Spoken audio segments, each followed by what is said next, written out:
This week, we welcome back Sven Morgenroth, security researcher for NetSparker, to talk about JWT, JSON Web Tokens, how to implement them correctly, incorrectly, and abuse them, of course. Dan DeClaw, CEO and president of PlexTrack, joins us for a segment on how to use proactive security runbooks. That's right, it's got runbooks built into the product, which is really awesome. In the security news in the final segment, deception technology no longer only a Fortune 2000 solution. New Chrome 0 Day under active attacks. Update your browser. You probably already should have, but maybe we can tell that story later. Pornhub has been blocked in Thailand. 3 actively exploited 0 days in iOS, and someone just emptied out a $1 billion Bitcoin wallet. All that and more on this episode of Paul's Security Weekly. This is Security Weekly, for security professionals, by security professionals. Broadcasting live from G-Unit Studios in Rhode Island, it's the show where exploits run wild, packets aren't the only things getting sniffed, and the cocktails flow steady. It's Paul's Security Weekly. Sophisticated attackers are targeting credentials to escalate privileges. Ativo Networks provides an innovative solution that finds, cleans, and monitors exposed credentials to reduce attack surfaces. Additionally, the solution alerts when attackers try accessing Active Directory objects while hiding data and derailing them with disinformation. Organizations can go one step further and hide real credentials among deceptive lures that lead attackers to decoys for recording TTPs and forensic evidence. Find out more at securityweekly.com/Ativo Networks and sign up for a free trial. Want to be more thorough while also working faster? It doesn't matter if you're on the red or blue team, an augmented reality overlay can enable you to be more thorough and faster at the same time. No glasses, no goggles. Polarity delivers this superpower as an overlay on top of your existing workflow and tools. The free Community Edition connects to the data you care about to overlay the context you need to make informed decisions. Apply for early access today at securityweekly.com/polarity.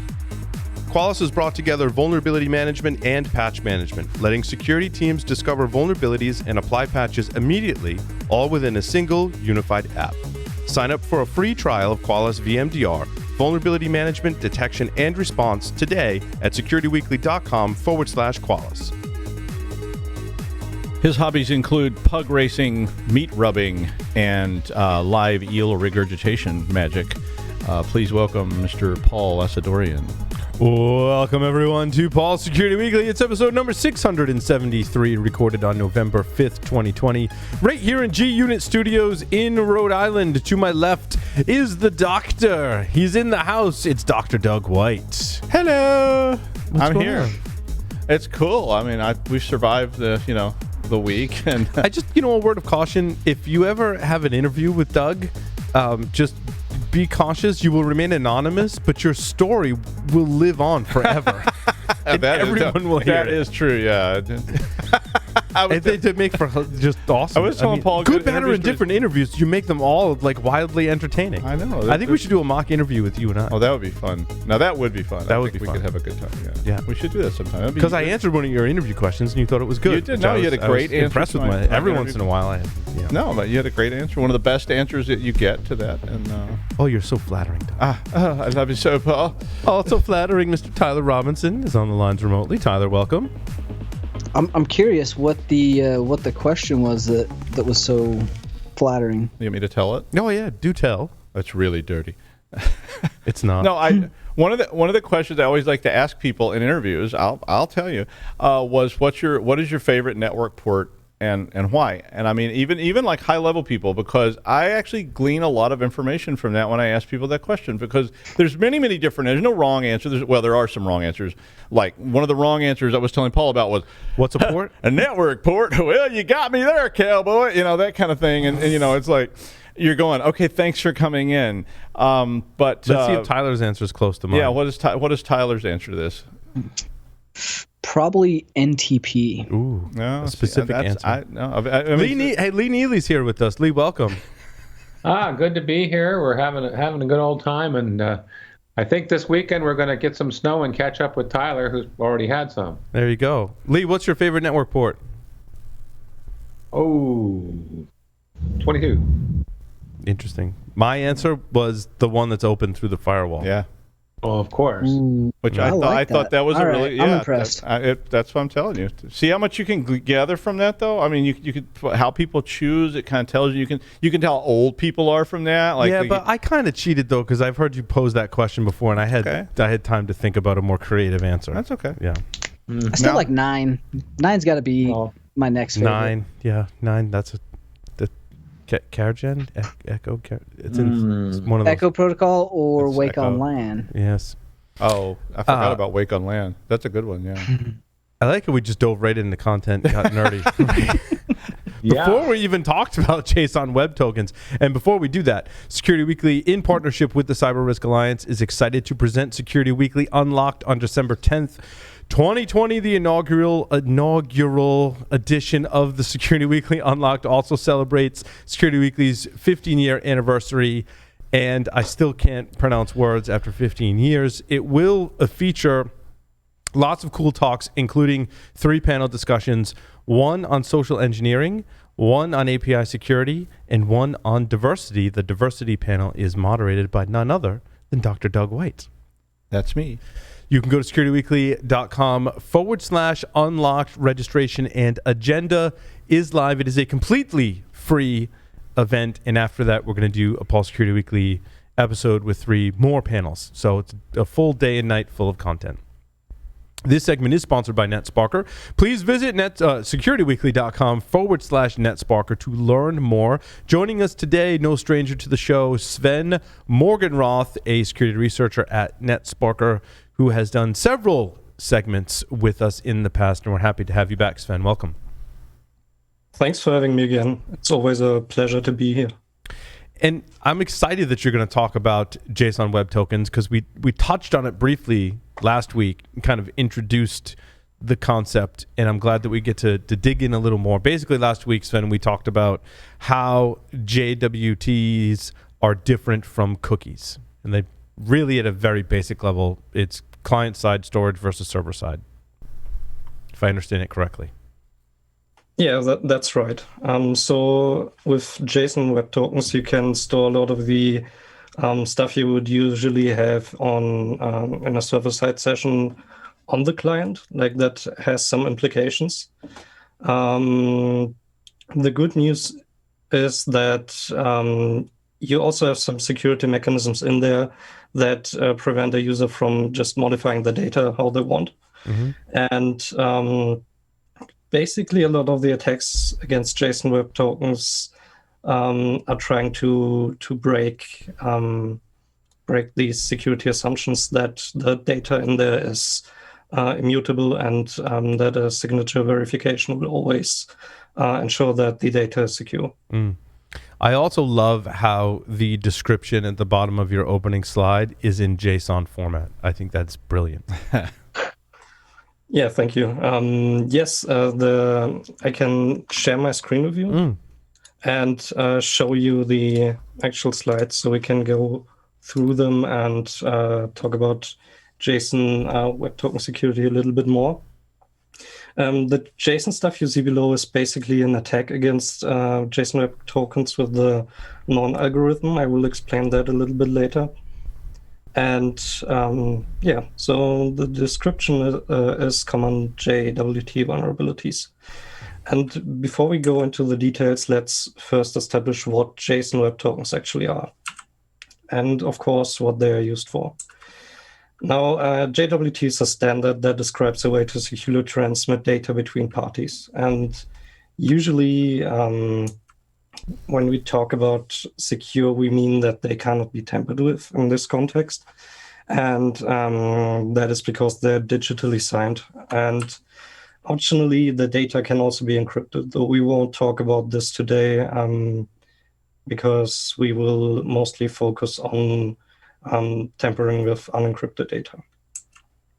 Now, in the context of web applications, you'll often see JWT tokens used as a way to securely store session state on the client side, for example, in a cookie. And that's what Paul just described. It's basically you will store everything that you would store in your server-side session inside the JWT and then send it to the user.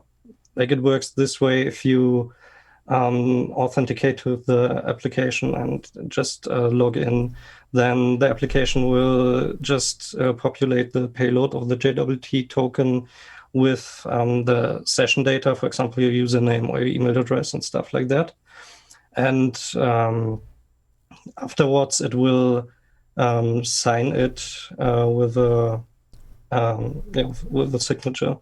And then it will be sent back to the client. It will be stored there, and on subsequent requests, the JSON Web Token will be sent to the server again, and then verified if the signature is still correct, and then the data will be used as session state.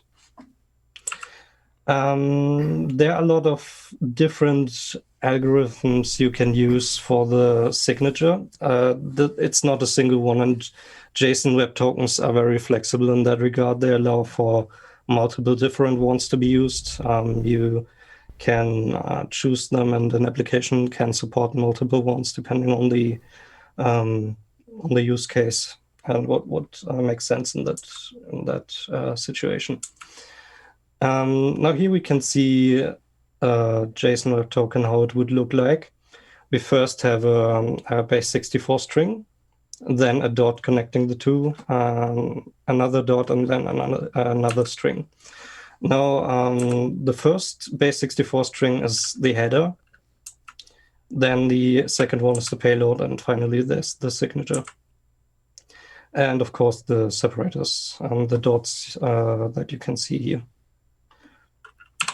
Now, both the header and the payload are base 64 URL encoded. This is a little bit different to your standard base 64 encoding, because usually base 64 encoding contains characters like pluses, backslashes, and equal signs. And they are all not very good to use in a web context, because they are all so special characters used in URLs, for example. Like you can't safely pass a JSON Web Token, for example, as part of a URL or something. Now the header contains metadata about the token, for example, the algorithm that is in use, and the payload contains the data that you want to transmit. For example, what we talked about before, the session state. And the signature is used to prevent the data from being tampered with. Now it checks the validity of the header and the payload, including the dot. So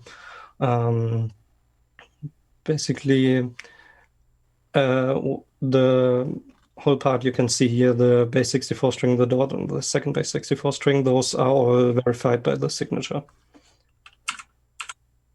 Now, what components does the JWT header contain? The header is a JSON object, as you may have already guessed. It typically contains a type property without the E, and it usually has the value JWT. Additionally, there's an alg parameter that stands for algorithm, and it just tells the application which algorithm was used to create the signature. Now, when you abuse JWT vulnerabilities, we usually alter the header, and as you've seen before, that should actually prevent the vulnerability, since the header is part of the signature calculation. But the thing is that you can't really calculate, or you can't really verify the signature without knowing which algorithm is in use. And to know which algorithm is in use, you actually have to pass the header. And therefore, like if you have found a way to actually break JWT, that is not of a concern. So you can freely edit the header if in the end you somehow find a way to bypass the signature. Now a header may look like this. There's, as I've said before, it's a JSON object. And those are the parameters we talked about before. That's the type, JWT, and the algorithm, for example, HS256, which is an HMAC with SHA-256. So even though the header is protected by the signature, you can still modify it, as I said. And we will go into detail about this part. Oh. I was going to say, if it's HMAC, doesn't the server have a key that it uses to calculate the signature, or is that only in encryption? Yeah, exactly. It has a secret key that is used as a way to make the just as a secret token, so nobody except the server can create and verify the JSON web tokens. Gotcha. Yep. But we will now go into details. Well, yeah, that's what the specification says now. Yeah. Yeah. Yeah. So we will now go into details about a few vulnerabilities in JSON Web Tokens. I think the most known one, most widely known one, is the algorithm non trick or exploit vulnerability, whatever. And one of the simplest methods to mess with a JWT token. So the availability of the non-algorithm in production is a vulnerability in and of itself. It is only meant for debugging purposes, and the exploitation is straightforward. So what you can see here is just we create a new JWT token, but as you may see, we don't actually add any signature behind that. That is because if you use the non-algorithm, the signature verification is completely disabled. So what happens here is if that one is whitelisted, or you can use none as an algorithm, then basically you can choose to you can choose whatever data is in the payload, and the server will think that it is valid because it doesn't verify the signature at all.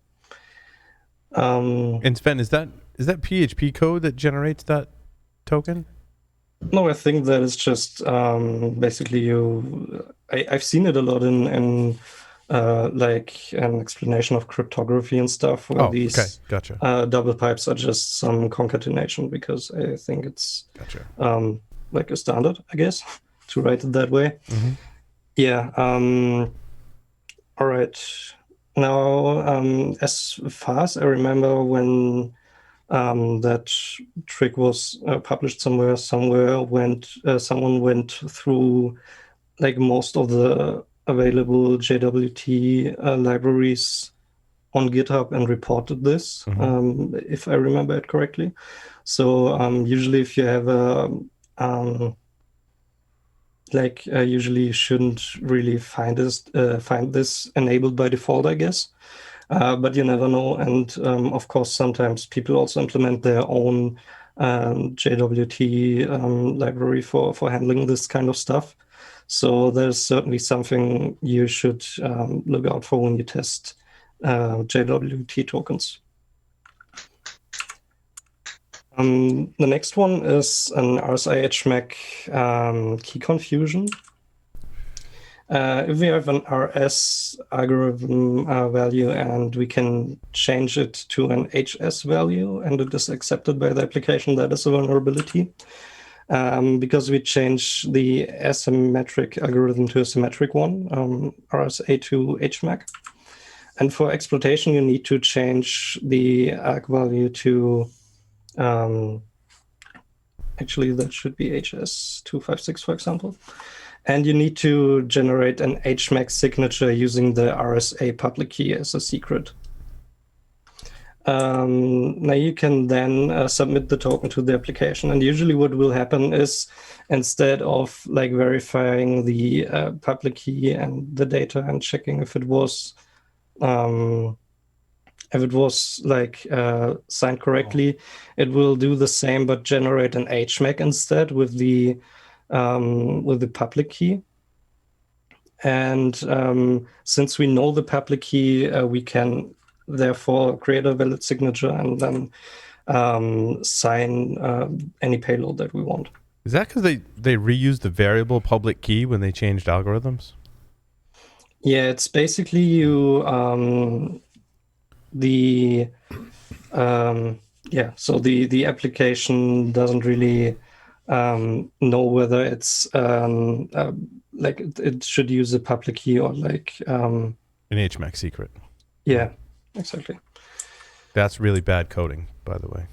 Yeah, They just assumed you wouldn't need, you That variable if you're if you were doing one, you wouldn't be doing the other. So Right, it's just exactly. it's like it's bad coding, but it's like you see how people kind of get to that logic. It's like I'm only going to use this key in one circumstance. So right. or So this I can variable. reuse the variable. Yeah. Right. So Reuse- why not just reuse the name? Since I mean, namespace is pretty cheap. Performance. no, I know, but it's just I see how people get to that that no, I place get it. in their coding. yeah, all right. So next, JWT allows you to use the JWK header property to embed a public key inside its header. And wait, you call this one Cisco's Node Jose vulnerability? Yeah, that is like the name of the implementation, I guess, of the header. I think I'm not sure exactly about the details, but it's actually a technical term. Yep, it's not like a fancy name vulnerability. Not like No Way Jose reference or something. No day, Jose. No Day Jose. I don't know. The JWK could be Joaquin, and that's just Jose's friend. Could be. Yeah, so in the implementation, the public key was not verified, and what an attacker could do is just sign the payload and supply his own public key. Now, we thought the And previous example was bad coding. In this case, they just bothered not to check the key at all. At all. Yeah, just let it go. Wicked That's fast. still bad coding. Yeah, so there's a lot you actually can do wrong with JWT.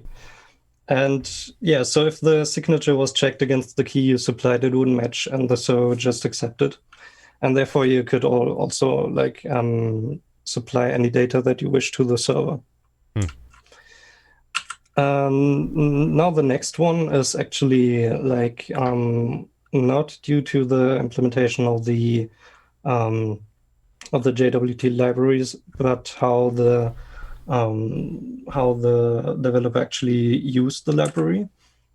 So this affects the symmetric encryption algorithms you can use with JWT, where a secret is provided and to both sign and verify the payload. Now, if you use a very weak secret for this, an attacker can locally brute force it and see whether the correct signature was generated by trying to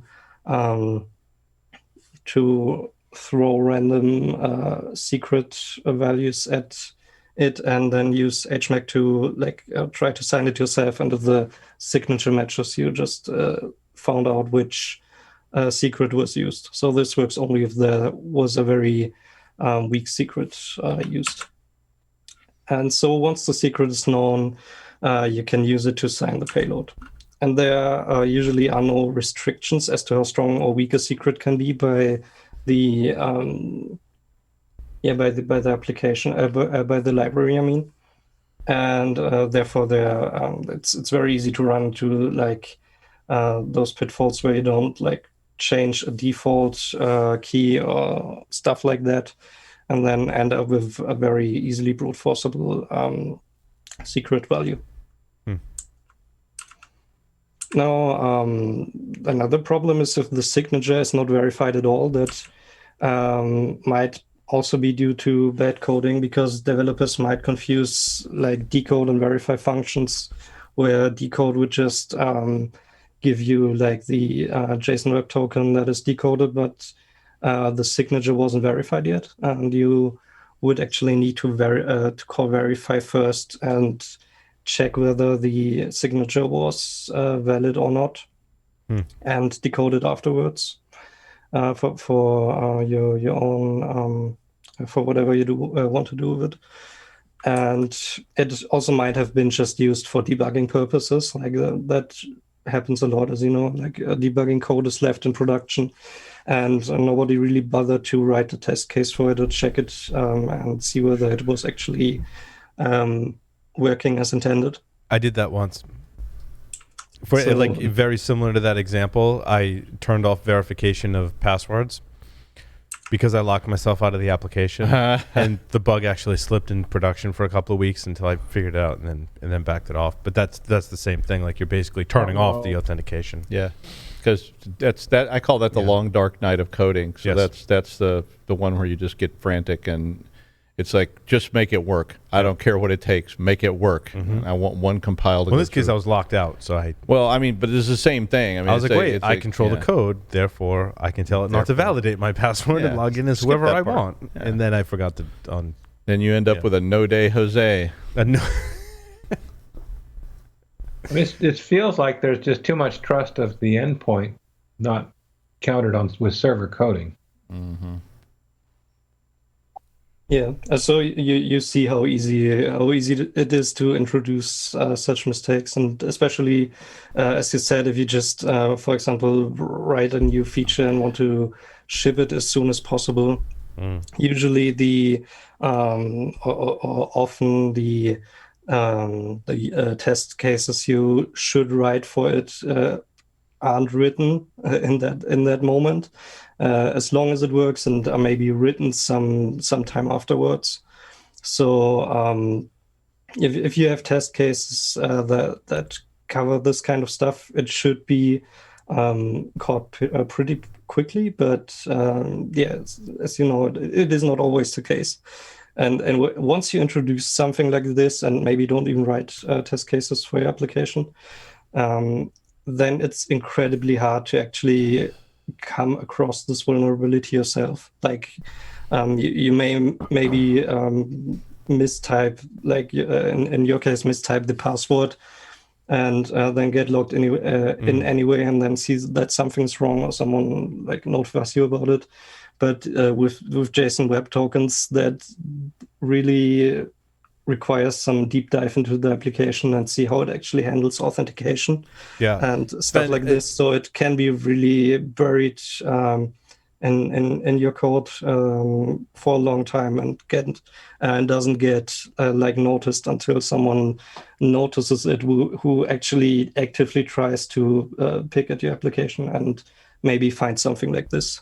Yeah, and I'm not sure if it's in OWASP or other kind of testing frameworks, but I highly recommend that when you write unit test or security test for your application, that do what Sven is talking about here, right? Make sure you test that there's no credentials provided. Make sure if I provide a username and not a password, that I should be denied, right? And then extend that out into your session management too, and test for, I made the credential not valid, I made there be no credentials, and that kind of thing. And just to make sure that your checking of the credentials, whether they're in the login process or the session management, is functioning as it intends, I think is really good.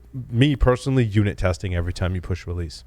It's the danger of poor test code too. It's like when you get into these test code processes and you start pulling out authentication to say we'll put that in when we get done testing. Yeah, it's a good point. Sometimes you pull out authentication, and you just say, I'm tired of typing the password, or this authentication's causing a problem with our testing or whatever. And then somebody forgets to go back and add that back in later, and that's where you get blank passwords and stuff like that, and hard coded credentials, that kind of stuff. Yep.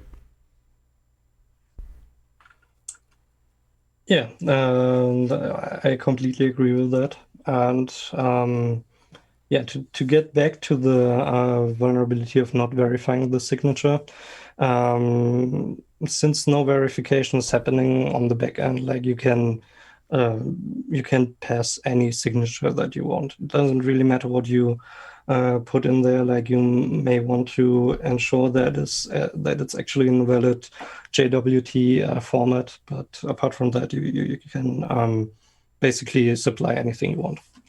And that's really hard to detect, right, Sven? Because if you're testing it with a valid token, it looks like it's working, but it's really not. Yeah, that is true. Like, you really, if you use your application as you usually would, you don't really mention. You don't notice a difference there, as it doesn't break anything. It just it does more than what you expect it to do. So the next one is the KID injections, and you can provide a KID parameter which contains an identifier, a key ID to tell the backend which of the available keys it should use. So that is because you can use a lot of different keys and then just tell the application you want to use key number 1 or key number 2. Yeah, and the key IDs might be implemented in multiple ways. For example, as identifier for a database entry or file, and therefore multiple vulnerabilities are possible. Like, for example, you can bypass the signature through directory traversal if the KID parameter actually points to a file on the file system. And if you traverse to, for example, dev null and use an empty secret value for the HMAC, like an empty string, the verification will actually pass. But you aren't confined to dev null. You can use any file on the file system that you know the content of, and then this will be used as a secret value for the HMAC generation. And yeah, there is also a signature bypass through SQLi possible. Like, you can use a union select to actually return a key of your choice, like put whatever key you want to have in there and then sign your payload with it, and it will also be accepted if there's an SQL injection vulnerability in there. But of course, it's not like that these are the only possible vulnerabilities. As you know, developers can get quite creative and introducing vulnerabilities or whatever. So you might even like find a operating system command injections, stuff like that. It really depends on how the KID is implemented. Now to the JKU parameter. It is used to specify a URL to a set of JSON encoded public keys, which are used to sign the JWT. And if the server does not validate the URL, an attacker can provide a URL and point it to their own JSON file containing their own public key. And then again, just sign the JWT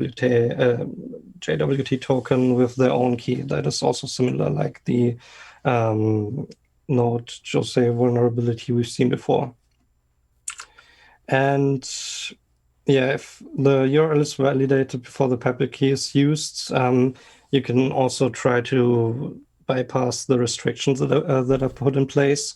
For example, that you can only like use a URL that is of the same origin as the vulnerable server.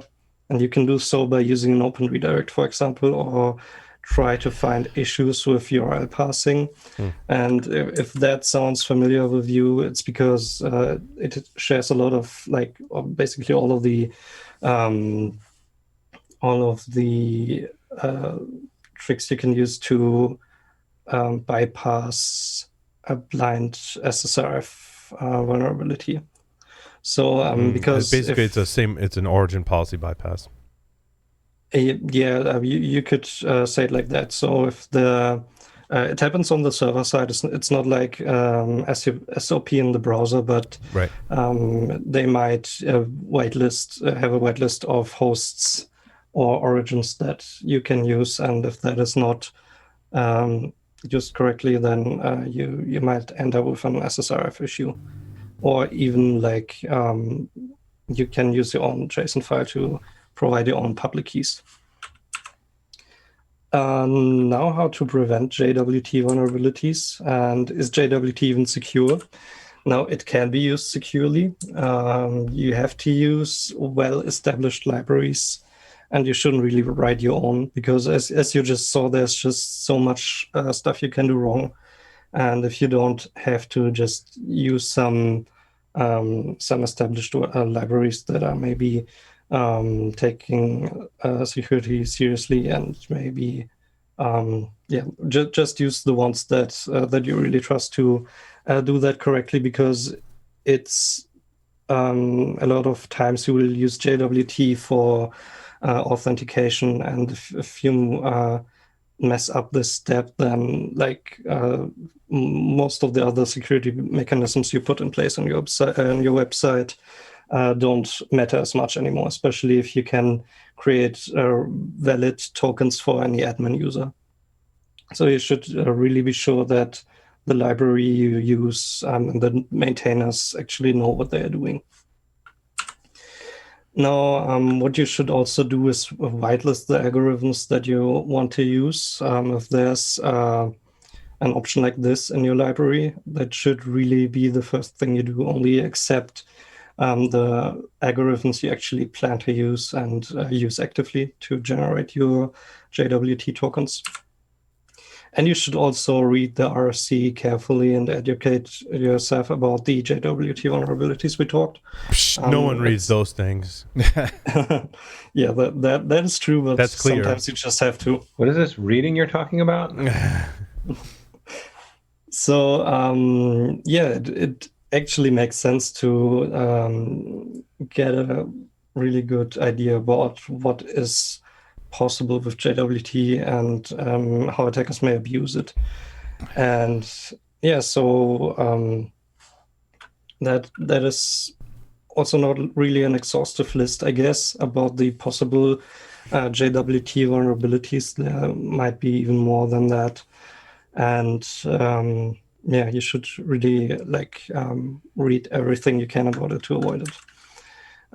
You should also follow the best practices, of course, like strong secrets, as we've seen before. Like the best library can't really help you if you use like the string secret 1, 2, 3 as your like HMAC secret. And of course, if you don't implement proper URL validation, if it's not handled by your library, then that's also something like that can bite you.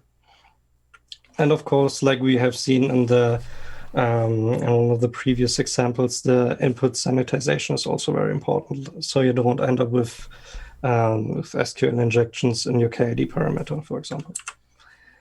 And of course, use it only if it makes sense to you. If you can do the same thing with your regular server-side sessions and don't really need JWT, you shouldn't use it. Like if you have a private project or like a very simple app with a few users that visit your site regularly, you shouldn't use JWT for that, probably. Like that makes sense in a few other environments, but for private projects and stuff like this, I wouldn't use it personally. Yeah, Sven, so I mean, it begs the question, from a developer standpoint, I'm going to go through, hopefully, the effort of watching this presentation and reading this slide.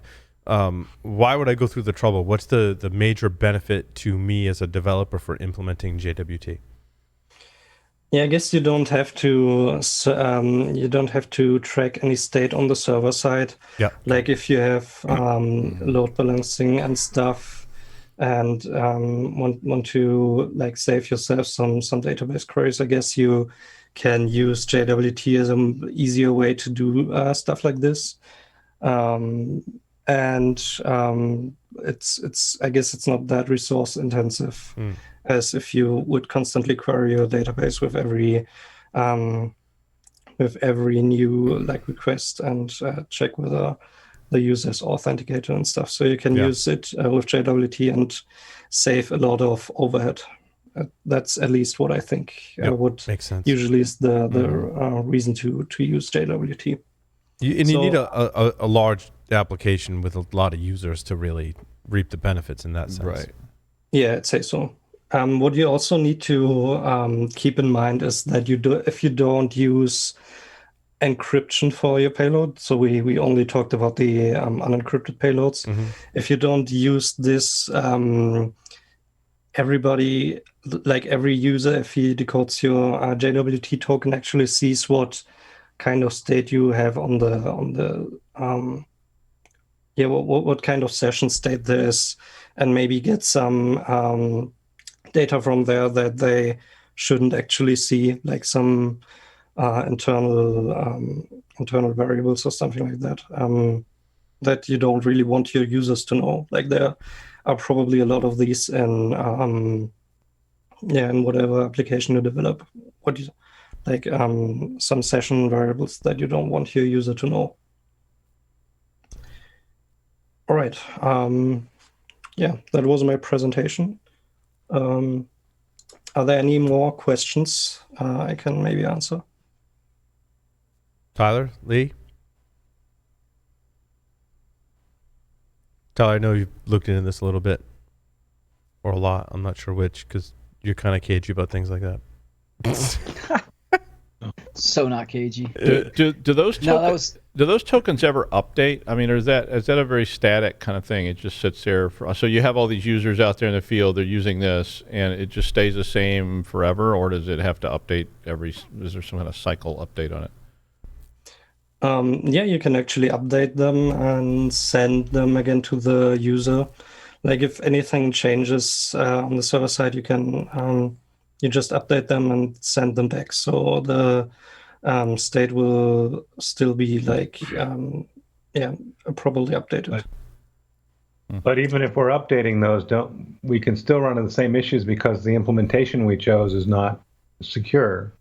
We've still got to do the steps you said about verifying and Correct. making sure we can't replace it with our own signature. Right? You're right. Yeah, that's right. So you also have to keep in mind that you need to have some kind of mechanism to let these tokens expire.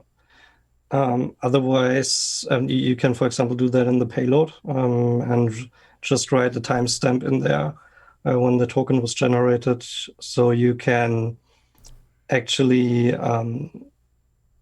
you can actually see how long it's been when the token was created or updated, and then maybe like log the user out after 2 weeks or whatever you would usually do with your server-side sessions, because you don't have any control over the token once it leaves your server. And if you don't have a mechanism for this, you have no way to see if that token was maybe created 2 years ago, just 2 seconds ago. So that is also something you might... That's kind of where I was going with that, like being able to roll out changes to those tokens, because you wouldn't know. I mean, if somebody got the token 2 years ago and they're still sitting there and you wanted to invalidate that whole collection of tokens, or even a specific one, that seems like that's how you would have to do that. Yeah, exactly. Like, I think you usually would do that in, or as far as I know, you would do that in the payload. I'm not exactly sure, but I think it's so it is. So from a developer standpoint, if you've done this and rolled this out improperly and you've got active code out there live, what do you consider a good rollout method to kind of mitigate and start to migrate away from bad tokens and expire what's already there? I would say it depends on the vulnerability. Like if you have some vulnerability like the KID stuff, then that should be pretty easy. You can just fix the underlying SQL injection, for example, or the path traversal, and that shouldn't affect the tokens that were created by your server. It should just affect the attacker's tokens. But if you have something like a weak secret, I don't think you have any other choice than invalidating the like every single JSON Web Token that you've used before that used the weak secret, because there's just no way to use this in a secure fashion. That's why you need to get it right the first time, because you will notice that these don't often get fixed or updated because of that very reason right there. Yeah, you really have to maybe you have to be lucky and have one of the vulnerabilities that are more server-side issues, where there are actually coding vulnerabilities like the SSR phone or the invalid check of the URL. and if you're not lucky, then yeah, you can't do anything other than just completely invalidate everything.